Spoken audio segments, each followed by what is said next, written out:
Okay, good evening, everybody. Thank you for joining us. We're continuing in the Hachaim from Parshat Shelach, Perek Yud Gimel, Pasuk Chavav. The pasuk tells us, "Vayelchu," the 12 spies left the Midbar and they went to Eretz Yisrael. Vayavo, and they came back from Eretz Yisrael to the Midbar to tell Moshe Rabbeinu of what they saw and what they found in Eretz Yisrael. So the Hachaim asks, and he brings a Gemara in Saita that says, "Why do we have to know that they left the Midbar to go to Eretz Yisrael?" The pasuk in Chaf Aleph, 6 psukim before, already tells us that they went up to Eretz Yisrael. Why did the pasuk have to tell us? So the Hachaim, quoting the Gemara in Saita, says that just like their returning was with evil intentions, so too, in actuality, their original intent when they went was with evil intentions. So the linkage of the words Vayelchu and Vayavo comes to teach us that the entire mission, from beginning to end, really was with evil intentions. Says the Hachaim, very nice. What do we need to know that for? What do we need to know that when they went to Eretz Yisrael, they already had evil intentions? And in order to understand the reason, the purpose of why the Torah is informing us this, the Hachaim is going to touch on a very interesting topic, the idea of Shliach Mitzvah Eina Nezaken. When you do a mitzvah, you don't get damaged. We all know the famous minhag that when someone travels, you give him Shliach Mitzvah money, that the mitzvah, the tzedakah that you give him, he should give out at the area where he ends up in, where he's journeying to, where he's traveling to, because along the way, he is a Shliach Mitzvah, and that mitzvah, since he's in the middle, he's being oisik in that mitzvah the whole time, should create a mogain, a shield to protect him from any misfortune. So based on this idea, the Hachaim is eventually going to ask indirectly, how come when the Meraglim, the 12 spies, when they were doing the mitzvah of listening to Moshe Rabbeinu and to Hashem, of spying out Eretz Yisrael, why didn't that mitzvah create a spiritual barrier to protect them from the Yetzer Hara of saying Lashon Hara on Eretz Yisrael? So in order to understand that, Hachaim is going to bring a Gemara Kedushin, a very interesting Gemara Kedushin, where it touches a lot on this topic of Shliach Mitzvah Eina Nezaken. There's another Gemara which we're going to bring down in the Sechtes Saita. We're going to not go in detail in every prat because I want to focus specifically on this idea of Shliach Mitzvah Eina Nezaken to help us understand, says the Hachaim, what is the pasuk teaching us when it tells us that they left the Midbar to go to Eretz Yisrael, when 6 psukim before that, it already tells us that. So says the Hachaim, Achen is Bahar Inin. We're about 3 lines in to the Hachaim. Api mash omru b'masechtes kedushin daf tes lamet. The Hachaim says we can understand from the following Gemara in Kedushin daf 39. Now it's interesting that the Hachaim doesn't say daf lamet tes. The Hachaim calls it daf tes lamet. Tes lamet spells out the word tal, do. We know that do is bracha. So the Hachaim, when he can, wants to speak in a bracha-dika manner. He wants to speak like everything is bracha. Bracha, good, shefa, and that brings, it always goes with the idea you should speak with bracha on your lips. You should always speak a good language. And the Hachaim clearly demonstrates that by saying daf tal. V'zel l'shanim. This is the Gemara. We'll explain the Gemara outside. The Gemara says that Rabbi Yaakov says that every mitzvah that a person does, there's no reward in this world. Rather, the reward is in the next world. How do I know this? Because Rabbi Yaakov brings a case. You have a case where Reuven tells his son, do me a favor, climb up the ladder, go to the top of the ladder, bring me birds down. I want to be mock of the birds, I want to eat the birds. The son listens to the father, is mekayim the mitzvah of kibbud avim.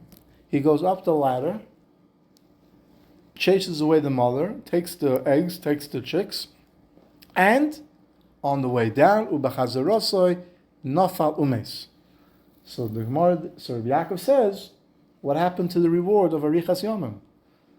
We know that when a person does kibbud avim and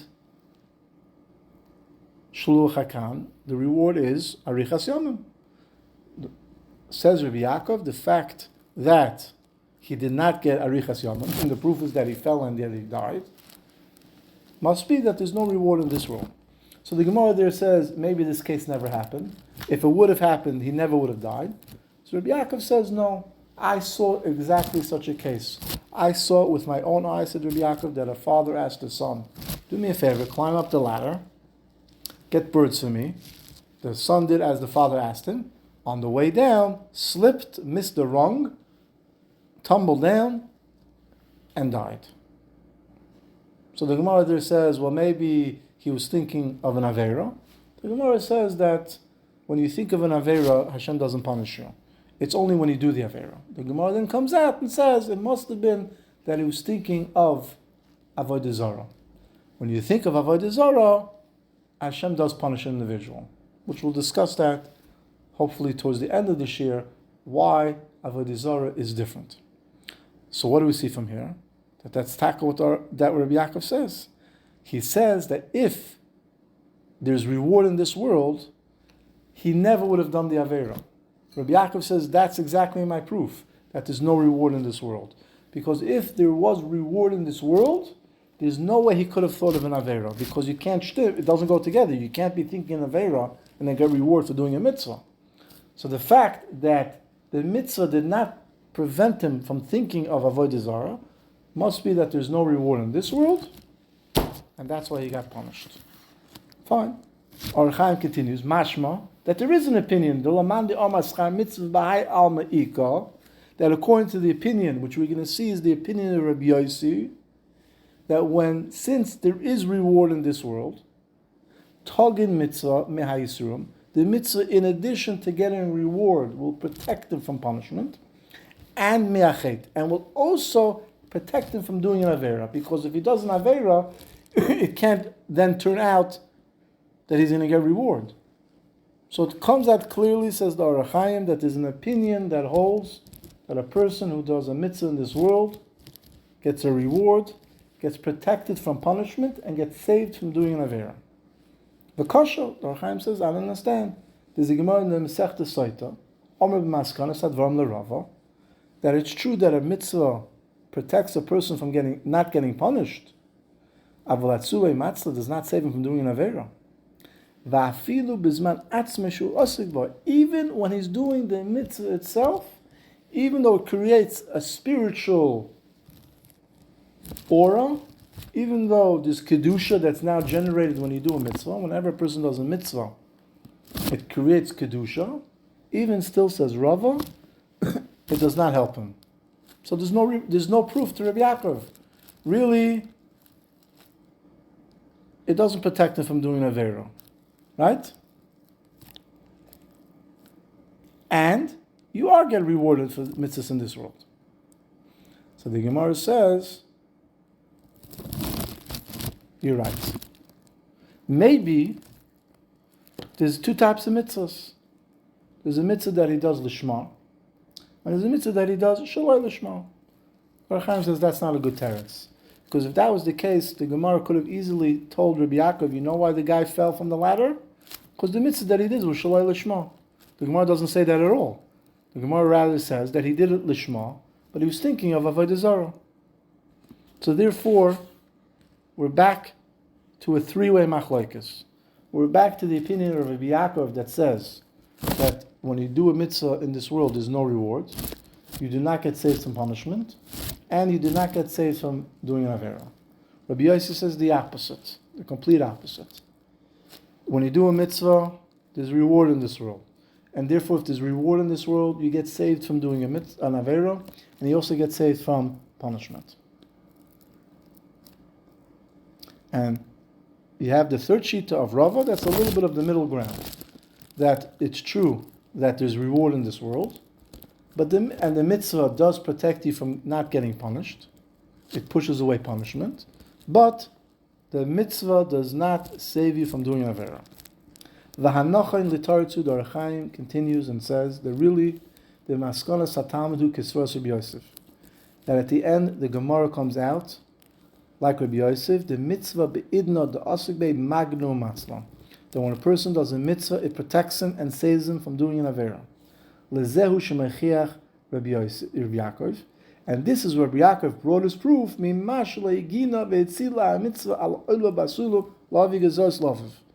that's exactly Rabbi Yaakov's counter-argument from the fact that this person did die, must be that it's not correct, that there is no reward in this world. Because even when he was going down the ladder, says Rabbi Yaakov, he's still doing the mitzvah. The mitzvah would not be finished until the son gives the birds to the father. So you see that even on the way down, he was still occupied with the mitzvah. It still didn't help him. Rabbi Yaakov brings a proof from that there's no reward in this mitzvah.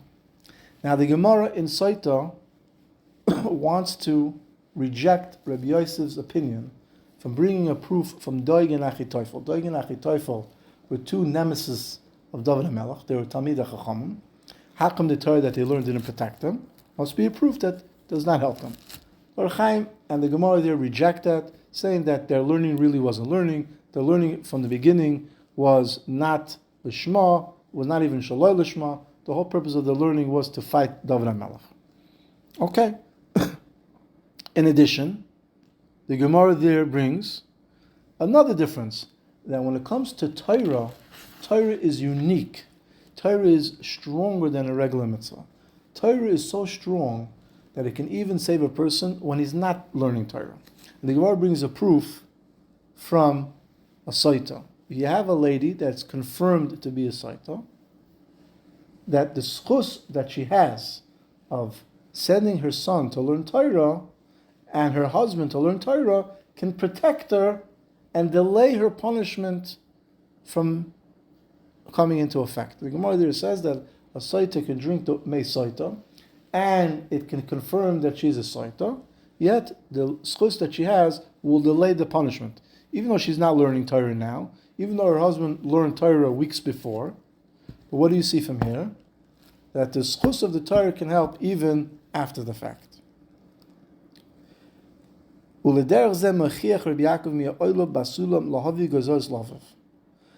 it comes out that Rabbi Yaakov's proof that there's no reward for mitzvah is the fact that when the son went up the ladder, got the birds, started his descent downward, slipped and died, must be that there's no proof that for him there's no reward for doing a mitzvah. Why? Because the Gemara in Kedushin holds like Rabbi Yosef that says that there is reward in this world. And even according to Rava that says that doing a mitzvah does not save a person, right? Really, the mitzvah should have protected him from falling. Okay, you're right. The mitzvah, Rava holds that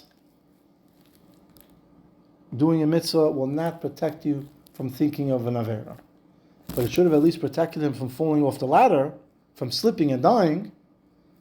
So the Hachaim says a beautiful teretz. The Hachaim says, according to Rav, the problem here was that he was thinking of Avodah Zarah.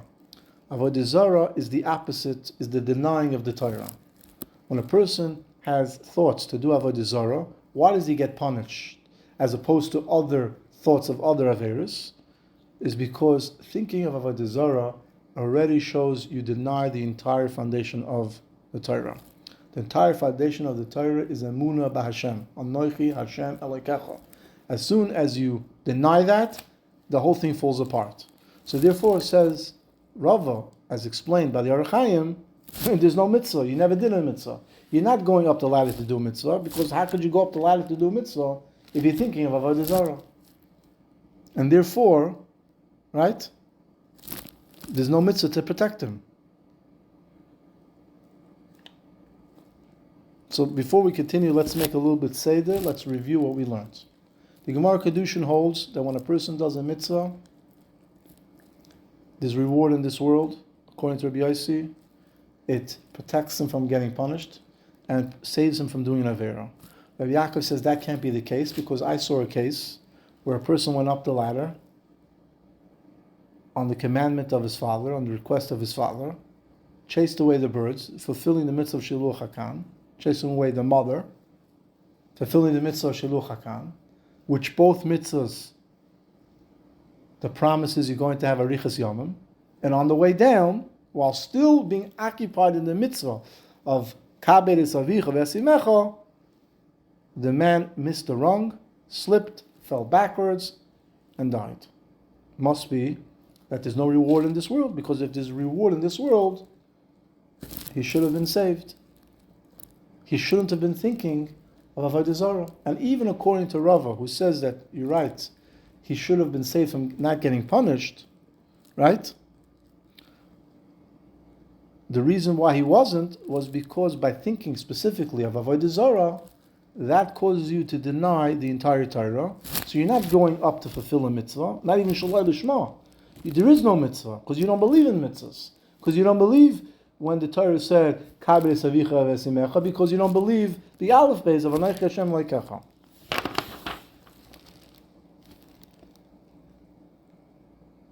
So very good. So it comes out, says the Hachaim, based on this,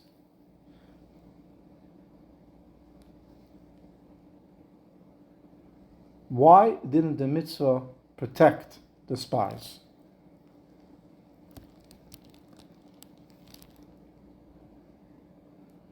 The answer is that even though it's true that the Torah says, Vayishlach oisem Moshe al pi Hashem, the problem was that they never went to do a mitzvah.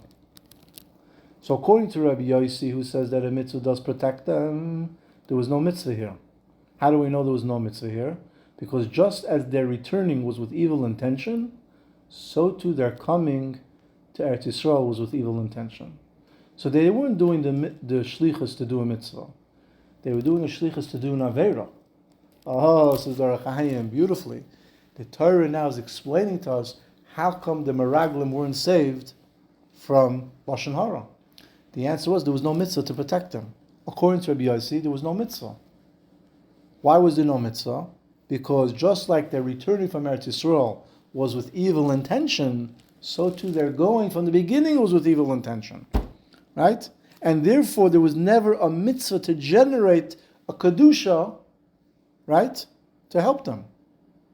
It would be similar to Ruvain going up the ladder to get his father a poisonous bird to kill the father. So you're not going up for Kabed es Avicha v'esimecha. You're not even going up for money. You're going up to do an aveira. So if you're going up to do an aveira, then that can help you. And Memela says the Hachaim, the Meraglim weren't shluchei mitzvah, they were actually shluchei aveira. And since they were shluchei aveira, there's nothing there to protect them.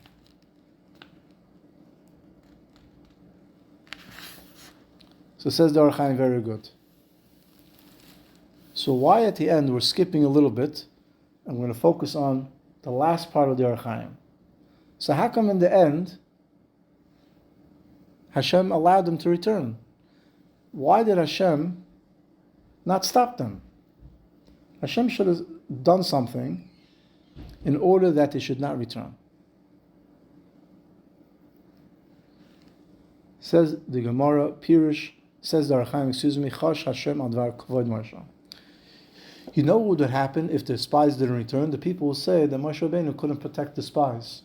That Moshe Rabbeinu wasn't on a high enough level, that his shlichus wasn't considered a mitzvah. And therefore, since the shlichus would look like, a pagam, a deficiency of Moshe Rabbeinu, Hashem allowed the spies to come back. And on the contrary, Hashem was hoping that the miracle that the spies were able to go undeterred, undetected throughout the entire Eretz Yisrael, where everybody was ready and waiting for Klal Yisrael to enter, that nace would have actually been a big Kiddush Hashem. In order to do that, Hashem prevented, or did not prevent, would be a better way of saying, their returning back to Moshe Rabbeinu. So let's just summarize what we learned, a beautiful concept of Shliach Mitzvah Ein Nizaken. The Gemara holds that Shliach Mitzvah, when a person is doing a mitzvah, right, he's protected. And not only is he protected from punishment, he's protected from doing an Aveira. Rabbi Yaakov challenges that from the story that he himself saw a boy fall down from the ladder while doing a mitzvah. So the Gemara says that either he was thinking of Avodah Zarah, and by thinking of Avodah Zarah shows you deny the entire existence of the Torah. Memela, there was no mitzvah. When the sun was going up, he wasn't thinking of doing a mitzvah. He was thinking of Avodah Zarah. So there never was a Kedusha that's generated. Another teretz the Gemara says, which we did not mention before, was that since he was in a Makom Sakana, the ladder wasn't sturdy, so in such a case, the mitzvah can't protect him. Back to our Parsha. What about the Meraglim? Well, Maisa, at least according to Rabbi Yossi, how come the Meraglim were not saved? So the Hachaim says beautifully. The Pasuk tells us that the Vayelchu, they're going to Eretz Yisrael. They're coming back to Eretz Yisrael, was be'avera, not b'mitzvah. And since the Pasuk is telling us that their whole shlichus was be'avera, Memela, there was never a mitzvah to protect them. What about Yershu and Kalev? That's a good question. That's for a different share. Moreover, based on our Chaim that we learned in the beginning of the Parsha, we know that the people themselves already had bad intentions. So that bad intention infused the Nisim with bad intentions. Memela, you can't have a taina, you can't have the question of Shliach Mitzvah and Nezaken in a case where there was never a mitzvah.